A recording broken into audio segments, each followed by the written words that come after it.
kasih Roh Kudus yang mau masuk dalam hadirat-Mu, yang mau naikkan syukur yang terbaik dari hati kami. Terima kasih Tuhan. Penuhi hatiku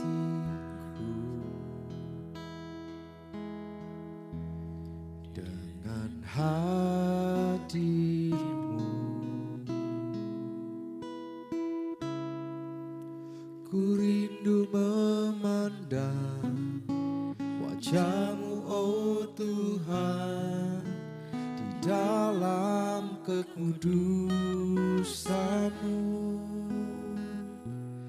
Bawaku dekat dalam hati-Mu Tuhan, dalam hati-Mu. Kami mau mendengar, ku rindu mendengar suara-Mu, oh Tuhan, di tempat kudus-Mu sekarang.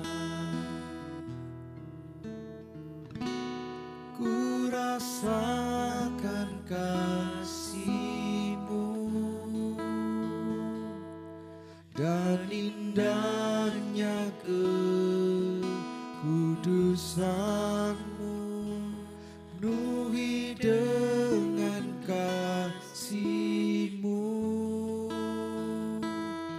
diam di hadirat-Mu.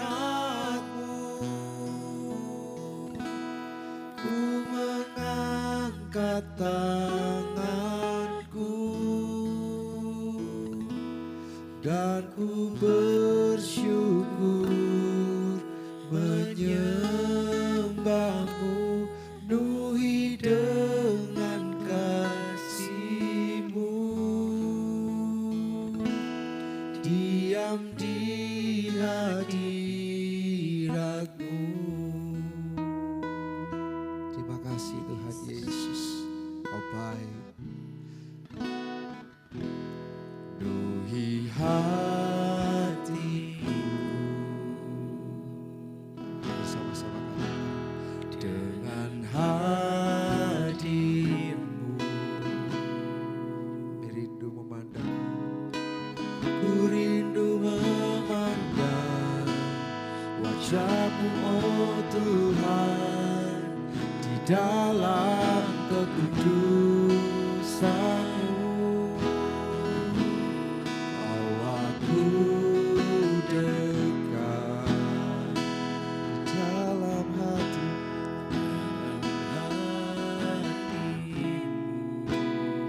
Terima kasih Tuhan, kami rindu mendengar, ku rindu mendengar suara-Mu, oh Tuhan, di tempat kudus-Mu sekarang. Kami rasakan kasih-Mu, ku rasakan kasih-Mu, indahnya dan indahnya kekudusan-Mu, penuhi dengan kasih-Mu, diam di hadirat-Mu. Angkat tanganku, dan kami bersyukur menyembah-Mu, penuhi dengan kasih-Mu, diam di hadirat-Mu. Mari bersama rasakan kasih-Nya. Ku rasakan kasih-Mu dan indahnya kekudusan-Mu, indahnya kekudusan-Mu, penuhi dengan kasih-Mu, diam di hadirat-Mu. Kami angkat tangan-Mu,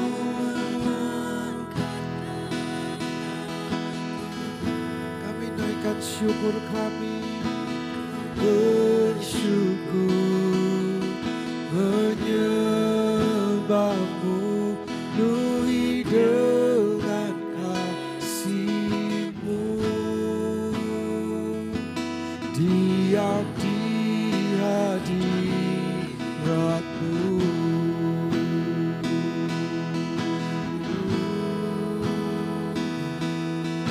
Diam di hadirat-Mu Tuhan, itu yang kami rindu. Oh, syukur bagi-Mu Tuhan, kami naikkan syukur dari hati kami kepadamu, Bapa kami yang baik, sahabat yang setia. Kau tak pernah tinggalkan, Kau selalu ada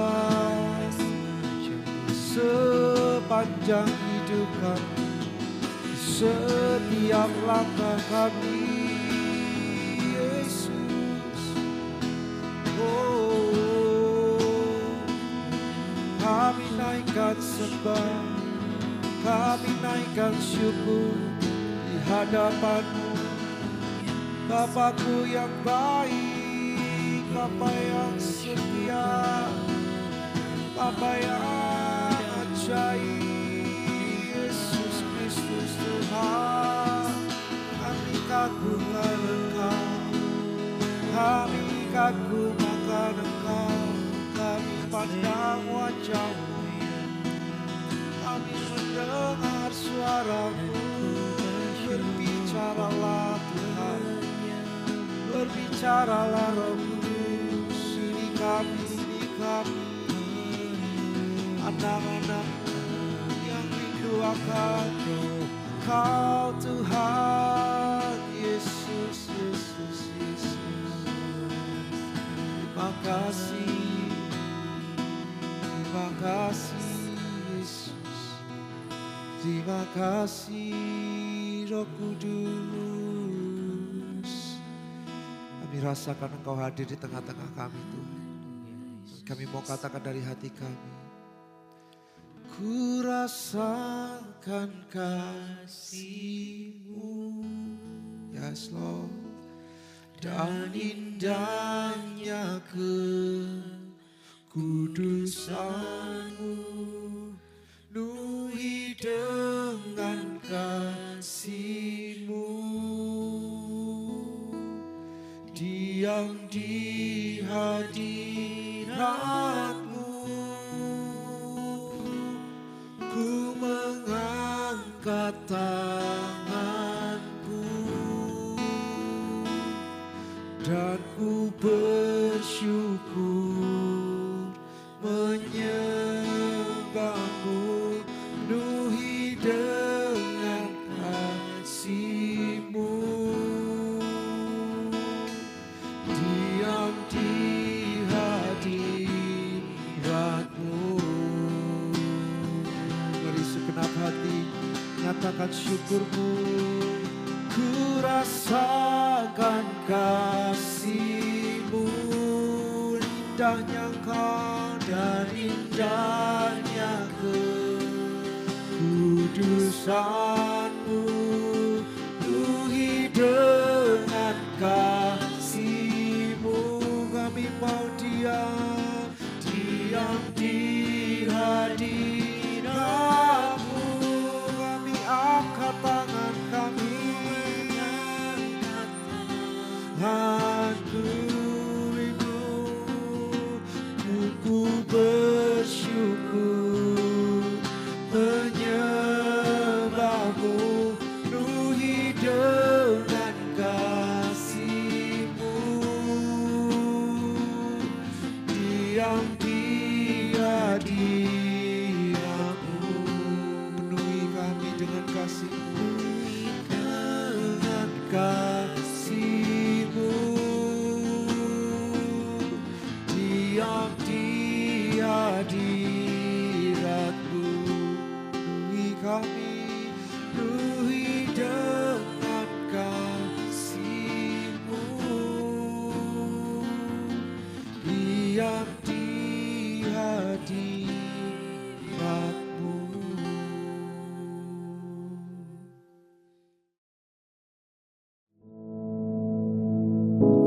Father which art in heaven, hallowed be thy name.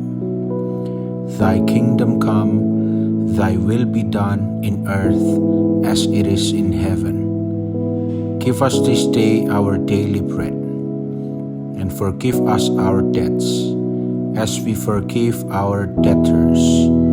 And lead us not into temptation, but deliver us from evil. For thine is the kingdom, and the power, and the glory, forever. Amen.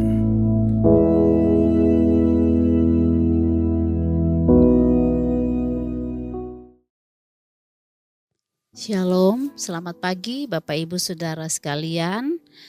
Apa kabar Anda pagi hari ini? Saya berharap semuanya dalam keadaan sehat, baik-baik dan bersuka cita.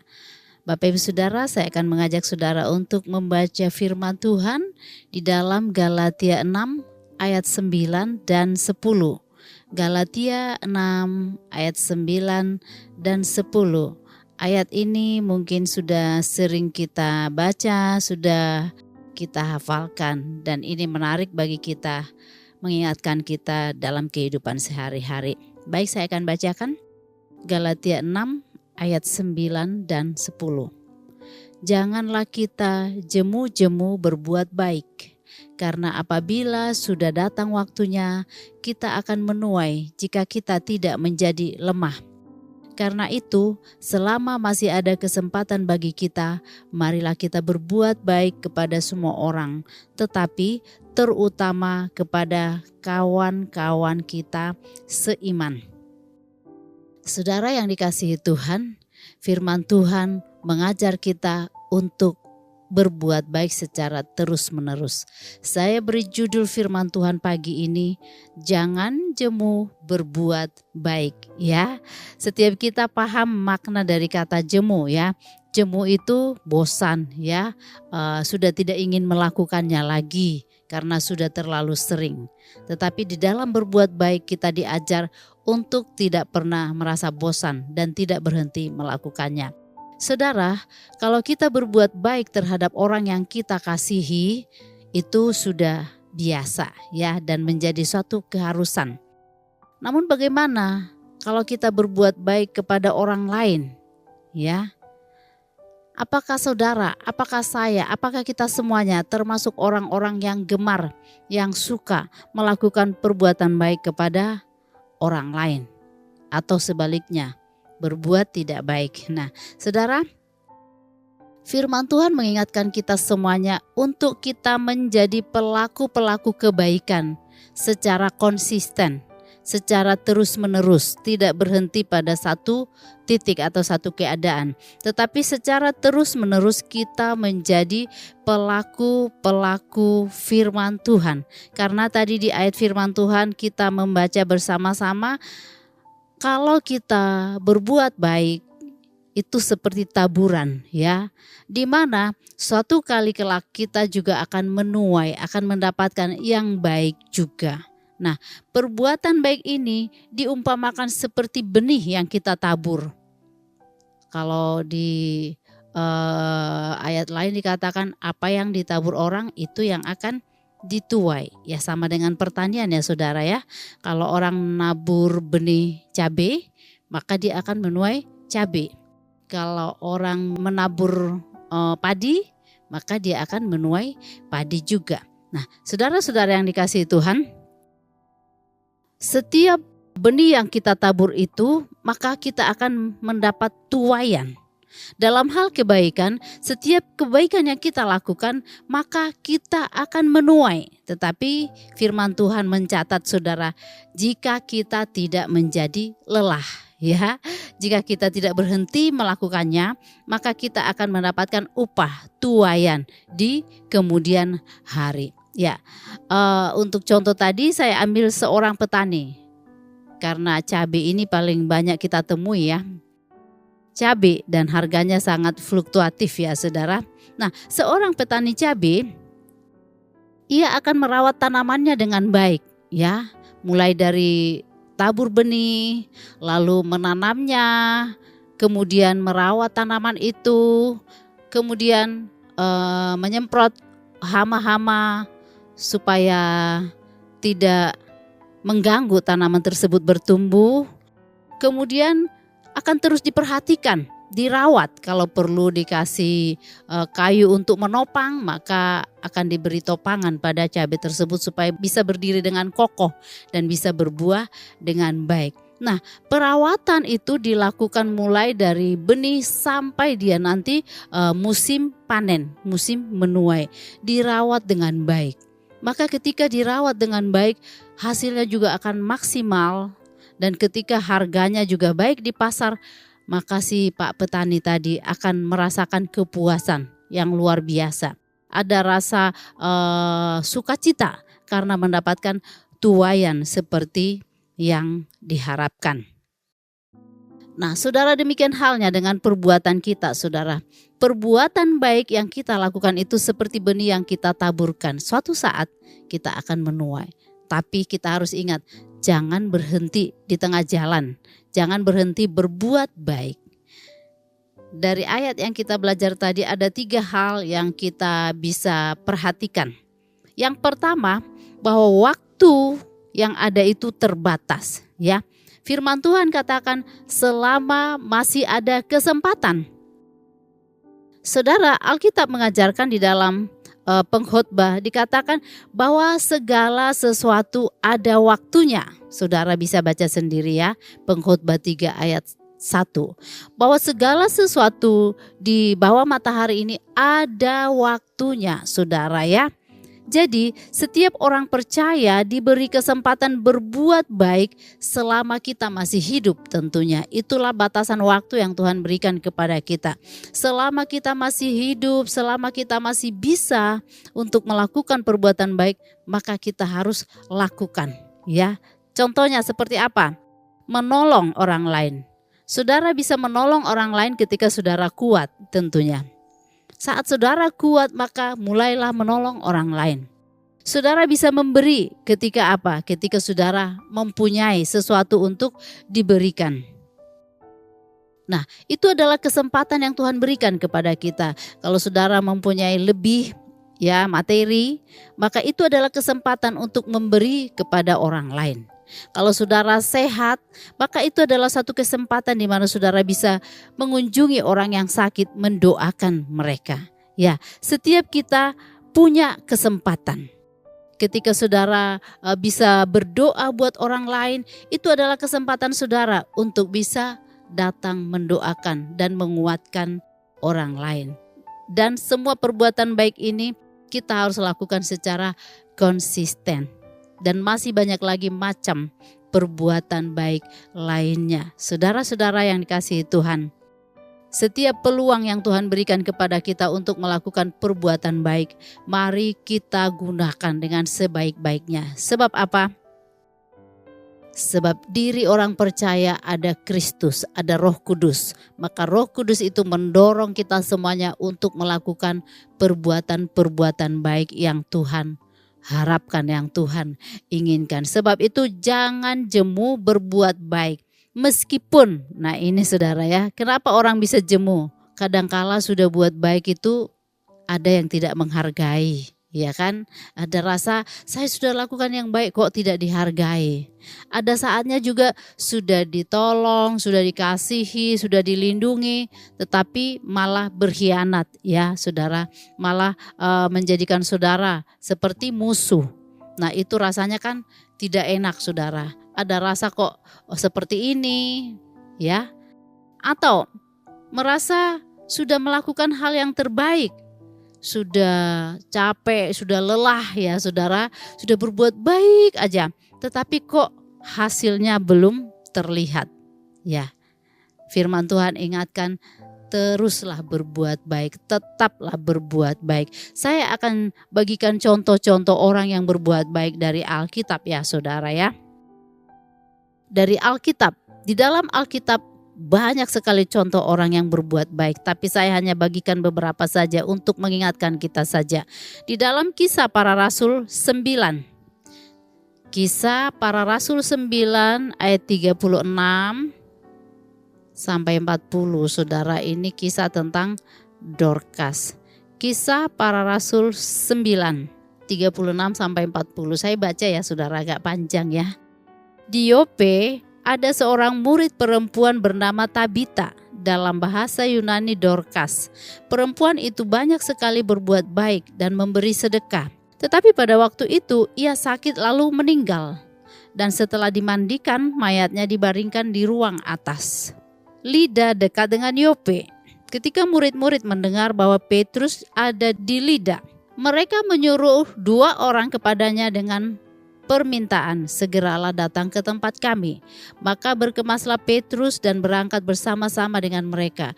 Setelah sampai di sana, ia dibawa ke ruang atas. Dan semua janda datang berdiri dekatnya, dan sambil menangis mereka menunjukkan kepadanya semua baju dan pakaian yang dibuat Dorcas waktu ia masih hidup. Tetapi Petrus menyuruh mereka semua keluar. Lalu ia berlutut dan berdoa. Kemudian ia berpaling ke mayat itu dan berkata, Tabita, bangkitlah. Lalu Tabita membuka matanya, dan ketika melihat Petrus, ia bangun lalu duduk. Nah saudara, Dorcas adalah seorang wanita atau Tabita ya, namanya Tabita, tapi juga sering dipanggil Dorcas. Yang banyak, yang umum kita dengarkan, kita kenal biasanya nama Dorcas lebih banyak ya. Nah saudara, Dorcas ini seorang wanita yang terus-menerus berbuat baik. Dia juga bersedekah, dia juga suka membuatkan baju, pakaian untuk orang-orang lain. Dan banyak orang yang terbantu oleh perbuatan baik Dorcas ya. Namun suatu saat Dorcas meninggal. Nah, saudara, ketika dia meninggal, orang-orang yang telah menerima kebaikannya selama ini, mereka semuanya sangat sedih. Mereka semuanya begitu tidak terima akan kepergian dari Dorcas yang suka membantu mereka. Kemudian mereka mengutus orang-orang untuk memanggil hamba Tuhan mendoakan. Dan ketika didoakan, Dorcas tersebut membuka matanya dan hidup kembali. Nah saudara, seorang perempuan bisa membantu begitu banyak orang ya, dengan perbuatan baik yang setiap kali dilakukan memberkati orang lain. Dan ketika dia ada masalah, dia tidak minta didoakan supaya hidup lagi, enggak. Tetapi itu tindakan dari orang-orang yang sudah menerima kebaikan Dorcas. Mereka dengan inisiatifnya, mereka minta hamba Tuhan datang berdoa dan mujizat terjadi. Dorcas hidup lagi. Nah, kita melihat bahwa dalam perjalanan hidup Dorcas, dia menuai apa yang sudah dia tabur. Dia menabur apa? Kebaikan, bersedekah, buatkan pakaian bagi banyak orang. Ya, lalu ketika dia dalam masalah, dia sudah meninggal, dia tidak bisa minta tolong. Tetapi semua orang yang pernah dia bantu datang dan berdoa melalui seorang hamba Tuhan, Dorcas hidup kembali. Dia menuai ya apa yang sudah dia tabur selama dia hidup. Kemudian ada lagi kisah saudara. Kisah yang sangat terkenal yaitu 5 roti 2 ikan, 5.000 orang makan ya, 5.000 laki-laki dewasa. Nah, saudara, dalam kisah 5 roti dan 2 ikan, kita akan menemukan ada orang yang berbuat baik di sana, yaitu seorang anak. Seorang anak membawa bekal, yaitu 5 roti dan 2 ikan. Itu bekalnya saudara ya. Tetapi ketika sesuatu terjadi, murid-murid cari, bagaimana ya, siapa yang punya roti ya kan, kita harus beri makan orang sebanyak ini, siapa di sini yang bawa roti. Nah saudara, seorang anak ini dengan rela hati mempersilahkan murid-murid untuk membawa rotinya yang dia bawa dari rumah. Hal ini dicatat di Yohanes 6 ayat 9. Saudara, kalau di Injil lain saudara temukan kisah yang sama ya, 5 roti 2 ikan, tetapi tentang anak ini tidak diceritakan. Di dalam Yohanes ini dikisahkan tentang anak tersebut. Saya baca Yohanes 6 ayat 9. Di sini ada seorang anak yang mempunyai 5 roti jelai dan 2 ikan. Tetapi apakah artinya itu untuk orang sebanyak ini? Nah, Kelihatannya memang tidak berarti saudara, 5 roti 2 ikan untuk orang banyak kan tidak mungkin saudara, sekalipun secuil seorang kan gak mungkin cukup. Tetapi yang kita mau soroti, seorang anak bawa bekal, namun dia mau berbaik hati berbagi bekal tersebut untuk orang banyak. Dan mujizat terjadi ya. Kita tidak pernah menemukan nama anak ini dicatat, tetapi perbuatannya terus diceritakan, terus dikotbahkan, terus diberitakan di mana-mana. Ada seorang anak yang bawa bekal dan mau berbagi. Akhirnya terjadi mujizat yang sangat luar biasa. Mungkin dia tidak pernah memikirkan dampak dari perbuatan baik yang dia lakukan, tetapi benar-benar perbuatan baik itu mempengaruhi begitu banyak orang, memberi makan sejumlah besar orang. Ya, saudara-saudara, perbuatan baik saudara yang saudara lakukan pasti membawa dampak bagi banyak orang. Ya, sebab itu firman Tuhan katakan, jangan berhenti, jangan jemu, jangan lelah. Teruslah berbuat baik. Dalam kehidupan saudara selama 24 jam sehari, pikirkanlah sesuatu yang baik. Berbuatlah sesuatu yang baik. Karena apa? Saudara akan menuai, saudara akan mendapatkan dampak dari perbuatan baik yang saudara lakukan. Ya, saudara, saya akan mengajak saudara untuk membaca Amsal 11. Ayat 17a. Bagian A saja ya saudara. Orang yang murah hati berbuat baik kepada diri sendiri ya.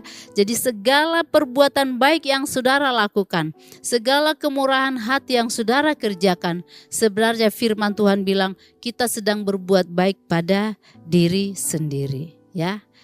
Berbuat baik pada diri sendiri. Memang tindakan kita pada orang lain, tetapi itu nanti akan kembali kepada diri sendiri. Karena apa? Ada hukum tabur tuai ya. Ada benih yang kita tabur yaitu perbuatan baik, dan yang kembali adalah hal-hal yang baik juga. Kapan waktunya akan menuai? Kita tidak tahu persisnya, tidak ada tanggal yang tepat. Tetapi firman Tuhan bilang orang yang menabur pasti menuai apabila sudah datang waktunya. Lalu kepada siapa saja kita harus berbuat baik? Tentunya kepada semua orang. Saudara, berbuat baik itu bukan karena pilih-pilih kan? Ya kan? Karena ada Kristus dalam hidup saudara, maka saudara melakukan tindakan-tindakan baik, perbuatan yang baik kepada semua orang, itu secara umum ya. Tuhan Yesus beri contoh, Yesus berbuat baik kepada semua orang. Bahkan ketika dia diolok-olok, dihina, disiksa, disalibkan, Yesus tetap memaafkan mereka, mengampuni mereka. Yesus beri kita contoh. Nah, kita juga harus berbuat baik kepada semua orang. Tetapi ada prioritas di sana. Ya, ada prioritas ya. Kita harus berbuat baik terutama kepada kawan-kawan seiman, saudara-saudara seiman ya. Jadi kita berbuat baik pertama pada saudara seiman. Tapi pada akhirnya kita berbuat baik kepada semua orang. Siapa itu saudara seiman? Yaitu keluarga rohani kita. Saudara-saudara mungkin satu tim pelayanan, mungkin satu komisi atau satu gereja, atau juga saudara Kristen yang lainnya. Nah, itu adalah saudara seiman kita. Maka ketika kita melakukan tindakan-tindakan baik, maka sasaran utamanya adalah saudara kita seiman, ya. Karena di dalam persekutuan, dalam ibadah sebagai saudara-saudara dalam Kristus, kita menemukan kasih dari Tuhan yang kita salurkan kepada orang lain. Nah, setelah itu baru kemudian berbuat baik kepada semua orang. Nah, saudara, ada waktu untuk menabur, ada waktu untuk menuai. Satu saat saudara akan menuai taburan-taburan saudara ya. Satu saat saudara akan mendapatkan kembali berbagai macam hal, berbagai bentuk kebaikan yang saudara sudah berikan kepada orang lain, itu semua akan kembali. Karena ketika saudara berbuat baik pada orang lain, sebenarnya sedang berbuat baik kepada diri sendiri. Waktunya menuai kapan? Tidak ada tanggal yang dipastikan, tetapi itu pasti hukumnya. Orang menabur pasti menuai. Sebab itu, Bapak Ibu Saudara yang dikasihi Tuhan, pagi hari ini firman Tuhan ingatkan kita, teruslah berbuat baik, jangan berhenti, tetaplah maju ya, sebab waktu menuai itu pasti. Hari ini mari kita renungkan bersama perbuatan baik apa yang harus kita lakukan, seperti para tokoh Alkitab. Mereka melakukan perbuatan baik yang membawa dampak besar bagi banyak orang. Kiranya kita sekalian juga melakukan hal yang sama. Ketika kita memberkati banyak orang, akan membawa dampak yang besar bagi mereka, tetapi juga berkat Tuhan akan selalu ada buat kita sekalian. Baik, selamat pagi, selamat berkarya hari ini. Mari kita akan berdoa bersama. Terima kasih Tuhan Yesus yang baik. Kami sudah menikmati kebaikan yang luar biasa dari Tuhan setiap hari.